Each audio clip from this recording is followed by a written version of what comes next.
Okay, so what is the government going to do next involving UFOs and UAPs? What is exactly going on? Let's get into it. This is Cosmic Road, where I discuss UFOs and the paranormal. Please hit like, please subscribe, share on social media, and as I'm going through this, please comment below and let me know what you think. Okay, this is an article from the Liberation Times. A change is coming, UFOs and where we may be heading in the months ahead. Things seem quieter than usual when it comes to the UAP. However, the movement continues to occur behind the scenes. Although there was some hope that both the National Defense Authorization Act and Intelligence Authorization Act would pass before the midterm elections, it is now likely that the legislation is passed in December. Between now and December, we may see further amendments to the NDAA and IAA, potentially tightening and adding to the current UAP language. And as Dean Johnson recently posted, there is some possibility that the IAA is attached to the NDAA, meaning both pieces of legislation pass at the same time.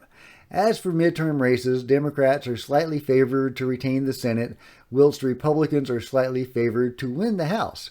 If correct, then Representative Mike Turner, who represents and has a close relationship with the Wright-Patterson Air Force Base, would become chair of the House Permanent Select Committee on Intelligence. However, it must be stressed that his views on UAP are not known publicly. Yeah, that could be important, right? Another politician to keep a close eye on is Mark Rubio, Vice Chair of the Senate's Intelligence Committee and a leading advocate for previous UAP legislation. He faces a tight race in Florida and could potentially lose to Democrat Val Demings. Demings is a member of the House Permanent Select Committee on Intelligence and attended the classified hearing on UAP in May. Following that statement, Demings commented, "As a former chief of police, there's nothing I take more seriously than the safety and security of the American people. We will always investigate any potential threat from our adversaries. The top goals of this investigation are serious, transparency, and national security. Just because something is unidentified doesn't mean that it's unidentifiable, and truth must always be a precondition to a good policy." Okay, just because something is unidentified doesn't mean it's unidentifiable. Okay, but treating this issue seriously, working with Pentagon experts, and empowering witnesses and hard evidence, we can find answers, ensure the integrity of American airspace, counter global threats, and keep Americans safe at home and abroad. I will continue to work with the Pentagon and our intelligence agencies on this important issue. What's next for AARO? This is, a big question, right? Big question I have, because I had been really excited about RO or Arrow before it was given a name.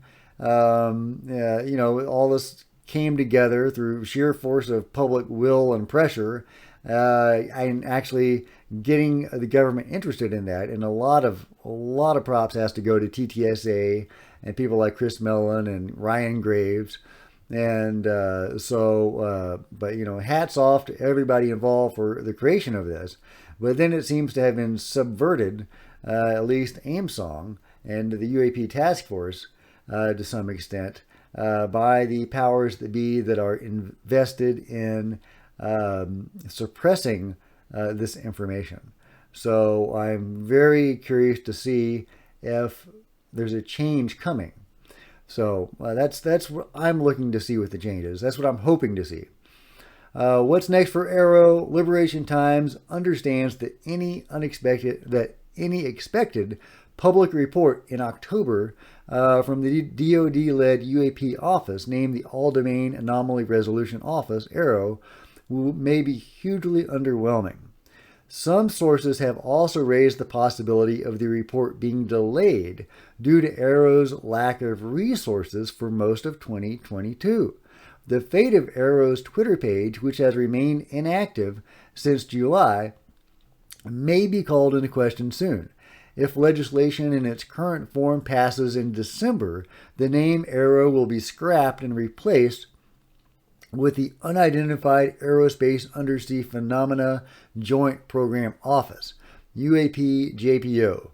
Not a great acronym. AARO was much snappier.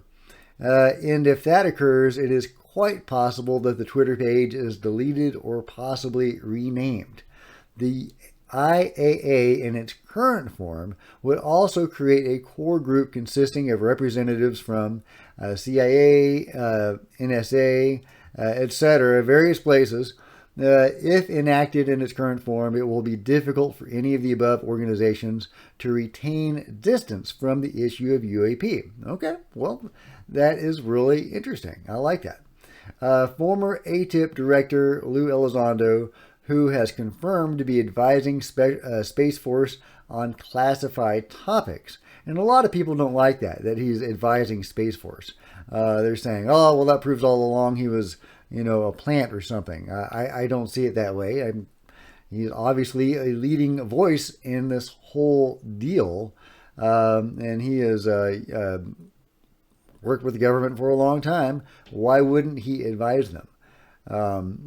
So Lou Elizondo, who has confirmed to be advising Space Force on classified topics, recently told Liberation Times that Space Force does take the issue of UAP very seriously. He commented, "The men and women at U.S. Space Force are some of the most capable and patriotic individuals I know, and let it be known to all that may ask, they are taking the topic of UAPs very seriously and should be commended for their efforts. It is understood by Liberation Times that there has been an exponential increase of UAP activity. As for the U.S. Space Force, its new Chief of Space Operations, General Bradley Chance Saltzman, has now been confirmed by the Senate, and he could be a potential ally for the UAP cause. Of interest, incoming Space Force Chief Saltzman has served as a Minuteman III launch officer and at Malmstrom, in addition to being a National Reconnaissance Office satellite operator. UAPs have reportedly deactivated Minuteman nuclear weapon systems, according to testimony from veterans. Yeah, that's one of the most alarming and interesting parts of the whole UAP thing, is they're deactivating nuclear missiles. At least in the U.S., in the Soviet Union, they almost triggered the launch of missiles. Or at least they led people to think that they were going to trigger these ICBMs. And some have speculated that the reason they deactivated the U.S.'s missiles and they activated the Russian missiles is because of our different stances on, our philosophy of nuclear weapons. We're very reluctant to use their weapons, and they are more aggressive. And so it was playing to our various attitudes, making us feel helpless, in the face of the threat from Russia, and making them realize that their aggressions could lead to bad consequences, potentially. So that is a really interesting theory. I don't have a better theory for why they did different things to the different places. If you have an interesting theory, I would love to hear it. Why did they activate the Soviet weapons and then shut them off at the last minute before they could launch, and deactivated ours, rendering our nukes at a certain area useless? I would be very curious to hear if you have any better suggestions than what I just said.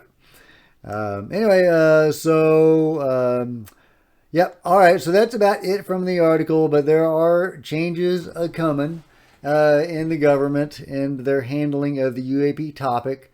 It's good to see more senators getting on board with this, more government agencies tied up in this. And, like the article says, they're not going to be able to deny it for long, or at least they're going to have to start talking about it. It'll be really interesting to see the CIA have to start talking about this issue. Okay, now you can see Baxter. But my big question is, how honest are they going to be with the public? All of this momentum that has been gathering has been a real breath of fresh air in the UFO community. And it had led me to expect that the new program would be more transparent with the public and would be an honest effort instead of trying to Project Blue Book us, where they, use that as a way to suppress the issue and to tell the public, hey, it's all a bunch of nothing. And that seems to have been what the guys that testified before Congress, the heads of the UAP task force, were doing. It's just continuing that mandate from whoever is overseeing this issue in truth in the government. Whether that's the breakaway group or some other organization, I have no idea. But it is possible that with all the changes coming to the new program, that we will also see increased transparency and honesty. I'm not holding my breath, though. I really think that the best way for us to make progress on the UAP issue is for we, the citizens, to go out and do it ourselves. CE5 and the like, obviously, I think you should approach CE5 with caution. But yeah, I think dealing with the phenomenon directly ourselves as a grassroots movement is probably the way forward. The government has been lying and suppressing this stuff for many decades, and probably many people have been killed over it. So I don't expect that to change. I'm hoping that it will, but I don't expect it to. And nothing I've seen lately has led me to believe that attitude by the government is changing. They are involved in the UAP issue. They are doing something with the phenomenon. They are involved somehow, some way with the phenomenon, and they are going to suppress this stuff. They do not want that out there. At least that's my take on it. What do you think? Let me know in the comments below. Like always, if you've enjoyed this video, please give it a big thumbs up. That would be awesome. Trying to grow this channel, so if you wanted to follow me on social media, that would be awesome. There are Facebook and Twitter links below, and please hit the subscribe button and the bell next to it to be notified of future videos. Until next time, Cosmic Road out.